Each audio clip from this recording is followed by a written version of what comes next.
कि हंसमुख मुद्रा में फ़ोटो हम देख सकें। फ़ोटो इधर दिखाइए। अभी हम शुरू कर रहे हैं फॉर्मली। श्री माता जी, ये राजकीय वरिष्ठ माध्यमिक कन्या विद्यालय 12th की कक्षा 12वीं कक्षा, कौन सा सेक्शन है? एच सेक्शन में हम बेटी बचाओ के लिए ये कार्यक्रम करने के लिए आए। आप कृपया इन कन्याओं का उद्धार कर दीजिए और इन्हें आत्मज्ञान की अनुभूति करा दीजिए। इस शरीर में 5 तत्व हैं, पृथ्वी जल आकाश अग्नि वायु, और एक छठा तत्व है जिसे हम आत्मा कहते हैं, जिसने इस शरीर को बनाया। तो आत्मा जो हमारे हृदय में धड़क रही है, बाएं हृदय में, ये तो है आत्मा। और इस आत्मा की डोर जो है, वो आत्मा की डोर कहाँ पे मालूम? वो हमारी रीढ़ की हड्डी के नीचे, पीछे बैक साइड में।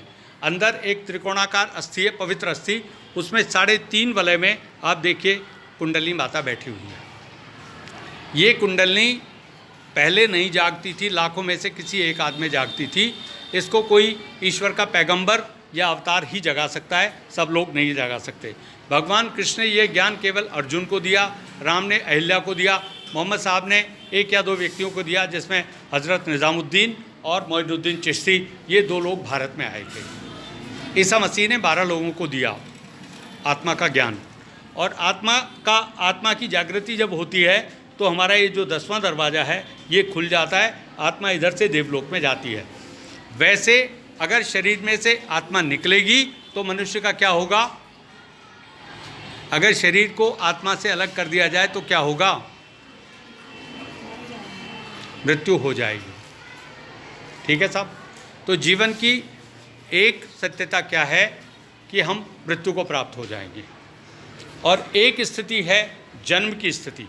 तो अगर कोई हमसे कहे कि जन्म के समय की अनुभूति बताओ, तो क्या कोई अपने जन्म के समय की अनुभूति बता सकता है? नहीं बता सकता। और ये कहें कि मृत्यु के समय की अनुभूति बताओ, तो कोई बता सकता है, क्योंकि मृत्यु तो भी आई नहीं। तो एक तरफ जन्म, एक तरफ मृत्यु, और बीच में है जीवन।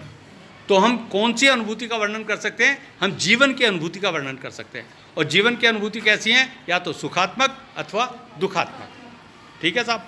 अब इस सुख और दुख के अलावा हमें एक चीज़ और प्राप्त हो सकती है, और वो क्या है मालूम?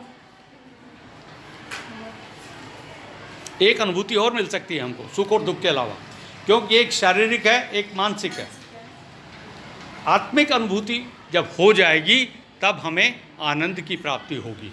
किस चीज़ की प्राप्ति होगी? सुख और दुख के अलावा तीसरी वस्तु क्या है? आनंद। और ये अनुभूति है, इसको दिखा नहीं सकते वस्तु के रूप में।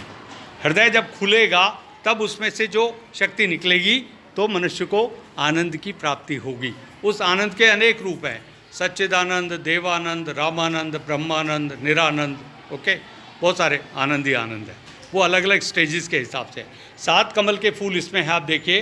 पहला चक्र है मूलाधार चक्र, 4 पंखुड़ियों का पहला कमल, पृथ्वी तत्व। दूसरा स्वादिष्ठान चक्र, 6 पंखुड़ियाँ, पीले रंग का कमल, अग्नि तत्व।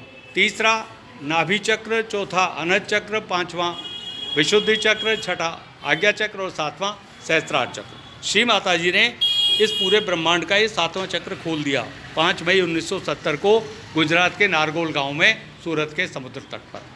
उसके बाद कोई मनुष्य जीते जी स्वर्ग में जा भी सकता है और स्वर्ग से नीचे भी उतर सकता है। ये दरवाज़ा खोल दिया, मतलब आत्मा इधर से बाहर निकल सकती है और आप जीवित रहेंगे। तो एक स्थिति मृत्यु और एक स्थिति मोक्ष। मोक्ष का मतलब कि आत्मा शरीर छोड़ देगी तब भी आप विद्यमान रहेंगे। ऐसा एक आविष्कार धरती पर हो गया है। अब आप ये सोचिए, अब आप ये बताइए, क्या आप इस आत्मा के ज्ञान की अनुभूति चाहते हैं कि आपका ये 10वां दरवाज़ा जीते जी खुल जाए?